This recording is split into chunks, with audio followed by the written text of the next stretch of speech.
I actually had hydrocephalus when I was 18. I had an arachnoid brain cyst, and I was put in the ICU. I had brain surgery, and I basically knew 3 weeks before this happened. 3 brain surgeries in 6 months nearly destroyed Tyler Henry's life.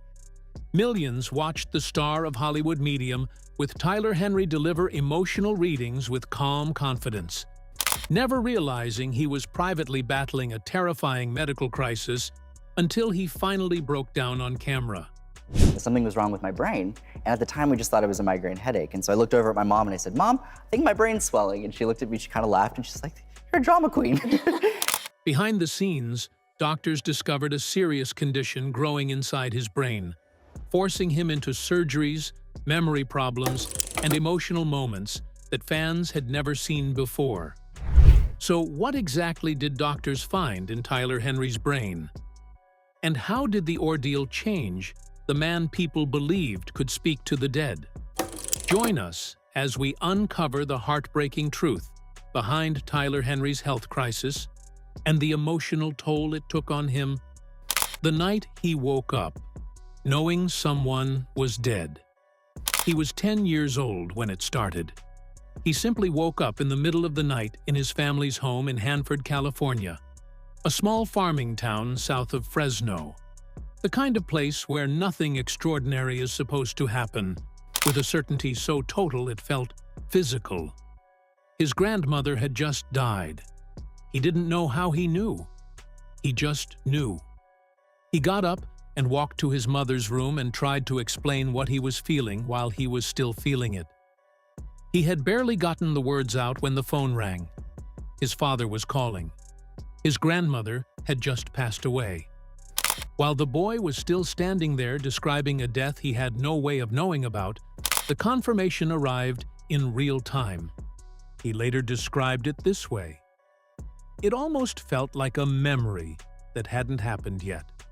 I went into the room to try to tell my mom, and as I was telling my mom this, her phone rang. He didn't call it a premonition. He just filed it away and started paying attention to the feeling, because it came back. It kept coming back. And it was specific enough and accurate enough, often enough, that ignoring it stopped being a realistic option." His family was conservative and Christian. Nobody in that house talked about spirits or mediums or anything paranormal. Which means what Tyler Henry did next took a very particular kind of nerve. He started telling his classmates and teachers things about their families. Quietly. Matter-of-factly. Things he had no conventional access to. Some people believed him. Most didn't. He kept going, regardless. By 16, he was doing paid readings at a New Age bookstore called the Cosmic Corral in downtown Hanford for $35 a session. For a teenager in a farming town, doing that in public requires either complete confidence in what you're experiencing or an extraordinary sustained commitment to deception. And either option demands a kind of self-possession that most adults never develop. He has been asked to explain which one it is for over a decade. His answer has never changed. The impressions are real, the process is genuine, and the results speak for themselves. The break that changed everything came through when actor Sarah Paulson came in for a reading at the Cosmic Corral and left as a believer. Paulson began bringing Tyler to Hollywood parties. At one of them, he met talent managers who had never encountered anything quite like him. By 19, he was filming a television show for E! By 20, he was the most talked-about medium in America. But something had been growing inside his skull since before any of this began. Something the cameras never showed. Something that would eventually put him in a hospital 3 times in 6 months and force the one question nobody in his world had ever thought to ask out loud. The boy who turned Hollywood into a waiting room. Hollywood Medium with Tyler Henry premiered on E! In January 2016 and immediately became something television didn't have a clear category for. Not a ghost hunting show, a spiritual infomercial, or a grief counseling session. Something that functioned as all three at once, in a format so disarming that even the people who showed up, determined not to be moved frequently, ended up moved anyway. The roster across 4 seasons was extraordinary. Jim Parsons, Megan Fox, RuPaul, Kris Jenner, Eva Longoria, Rebel Wilson, David Arquette, Chrissy Metz. It wasn't just the open-minded believers who walked away, shaken. Moby, Tom Arnold, and Dr. Drew Pinsky, a clinically trained addiction medicine physician whose entire professional identity is built on rigorous skepticism, all arrived as doubters and left as something considerably less certain. Dr. Drew, getting visibly rattled by a 20-year-old kid with a legal pad, became one of the show's quietly extraordinary recurring moments. That is a man who has spent decades professionally resisting exactly that kind of experience, only to lose that resistance. The show was E's most successful non-scripted launch in years. His waiting list, which had already been substantial before the show aired, exploded into a number multiple published estimates put at 300,000 to 600,000 people. A number so large that working through it at any normal pace would take several lifetimes. The criticism was building at the same speed. Investigators who study cold reading, hot reading, and the psychology of grief have written extensively about how mediumship sessions are structured in ways that make bereaved people highly susceptible to finding meaning in statements that are actually ambiguous. The person sitting across from a medium is primed by grief, by hope, by the desperate need for connection with someone they have lost. A skilled reader, whether operating through genuine intuition, trained pattern recognition, or deliberate technique, can navigate that emotional landscape with impressive results regardless of what is actually happening underneath the surface. McGill University's Office for Science and Society published a detailed critical analysis of his Netflix work that made a point difficult to argue with. In Tyler Henry's readings, spirits almost never reveal something specific, verifiable, and uniquely useful. The name of a murderer, the location of hidden money, or information that could only have come from one source. What arrives instead is warmth. Tyler has never claimed perfection. He has said he gets it right roughly 85% of the time by his own reckoning, that there is always room for misinterpretation, and, with an openness that is genuinely rare in his field, that he doesn't entirely understand what is happening when a reading works. That honesty about his own uncertainty is one of the things that has made him difficult to dismiss, even for people who want to. But none of the critical analysis, ratings success, or waiting list numbers prepared anyone for what the Netflix show was about to reveal. Because the next development had nothing to do with his gift. It had to do with his family. And what they had been hiding was something so dark, it made the ghost stories look mild. The family secret that his gift couldn't help him solve. In 2019, Tyler's mother, Teresa Kalowin, his best friend, the person he credits more than anyone else with keeping him grounded through years of fame, took an ancestry DNA test. What came back rewrote the story of her entire life. And Tyler's supposed ability to reach across the veil and retrieve hidden truths was completely useless in the face of it. Stella Girdy Nestle, the woman who had raised Teresa, the woman Tyler had grown up understanding as his grandmother, was not Teresa's biological mother. And this was not a quiet adoption kept private out of embarrassment. Stella was a convicted murderer, sentenced to 2 concurrent life terms in prison for torturing and unaliving 2 people. She had obtained Teresa as an infant through means that were almost certainly illegal and had raised her for her entire childhood without ever telling her the truth about where she came from. The specific irony of that lands with a weight that is hard to overstate. The man who made a career delivering hidden truths from dead relatives to grieving strangers had a secret of this scale sitting inside his own family, and his gift never once revealed it to him. He has addressed this directly. His channel went completely silent when it came to the people he loved most. He was too emotionally invested in the outcome to receive anything clearly. He ended up consulting another medium to try to get impressions about his own mother's past, because his own access had shut down the moment the stakes became personal. The search eventually led them to New Orleans, where Teresa's real biological family was found. Her biological mother had suffered a breakdown after giving her away, consumed by shame. Her biological father, a red-haired military veteran named Joe Cowart, had already died before they could reach him. Half-siblings who welcomed them with warmth that made the decades of absence feel even more like theft. Teresa described every part of it as bittersweet in every direction at once. The joy of finding a real family, the grief of understanding that the people she had been close to her whole life were not biologically hers. The particular fury of knowing that what had been taken from her had been taken before she was old enough to fight for any of it. Tyler sat beside her through all of it, doing for his mother what he had done for strangers across thousands of readings.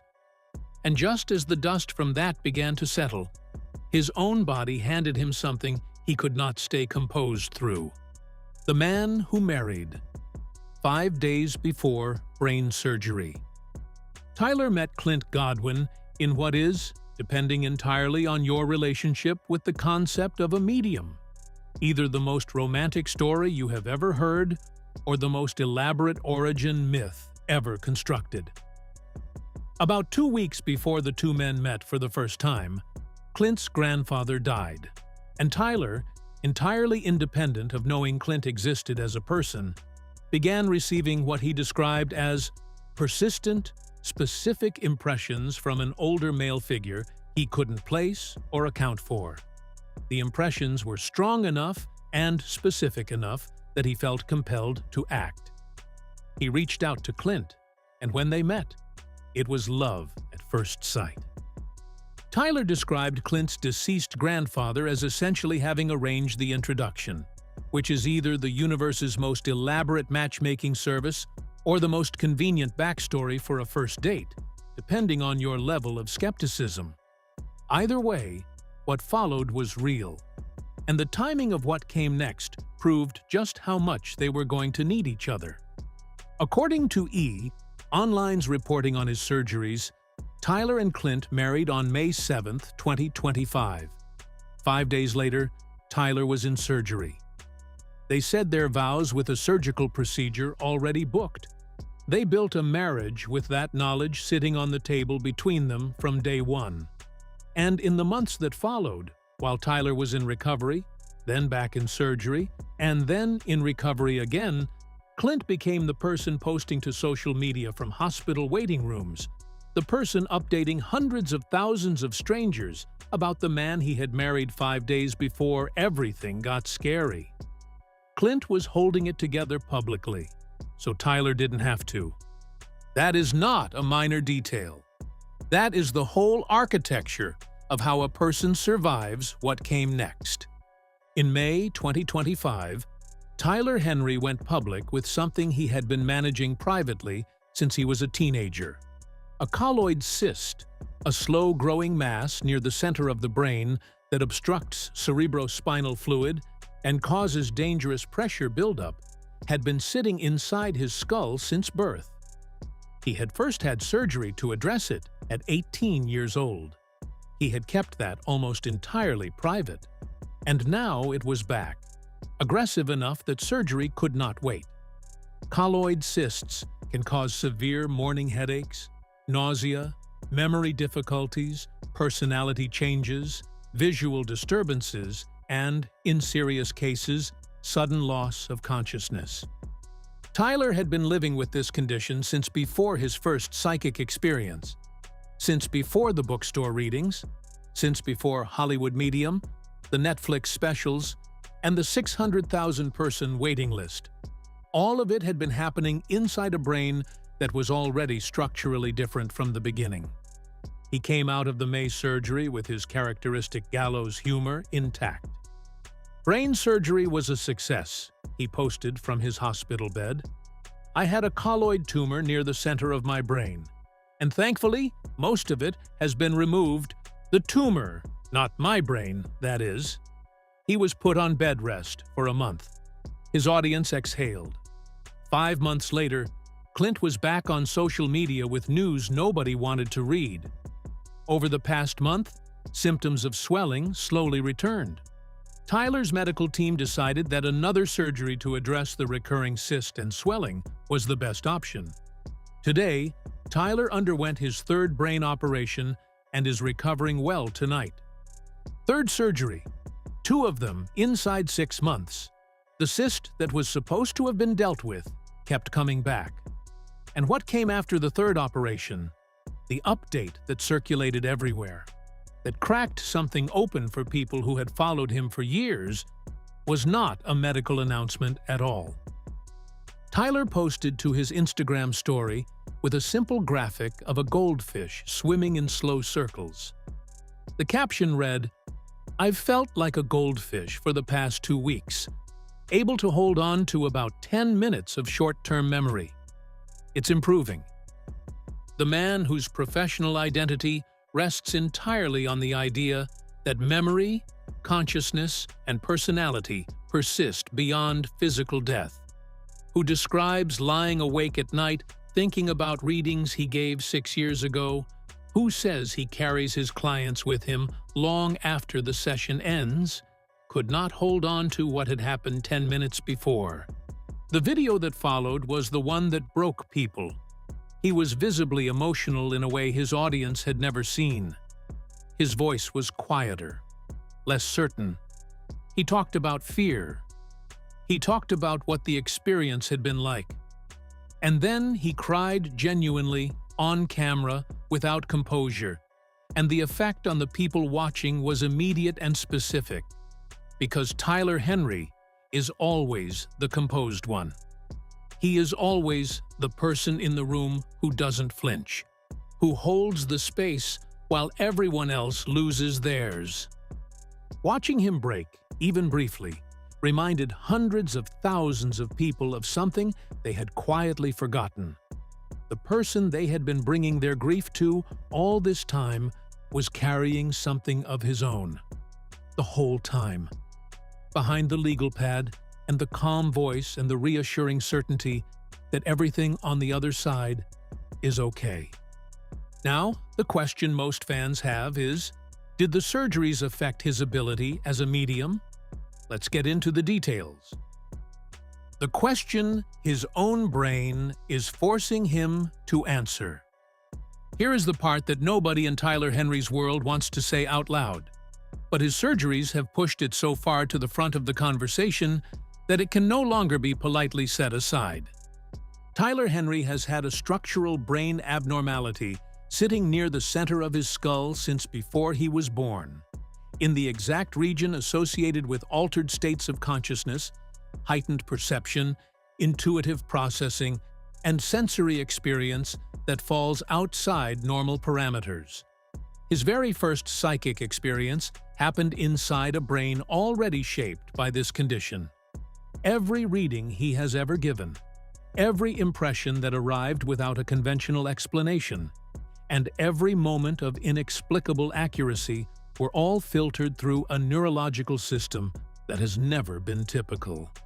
As multiple outlets covering his recovery have noted, the areas of the brain disrupted by the pressure and swelling from his cyst are precisely those associated with the kinds of experiences he has always described as his gift.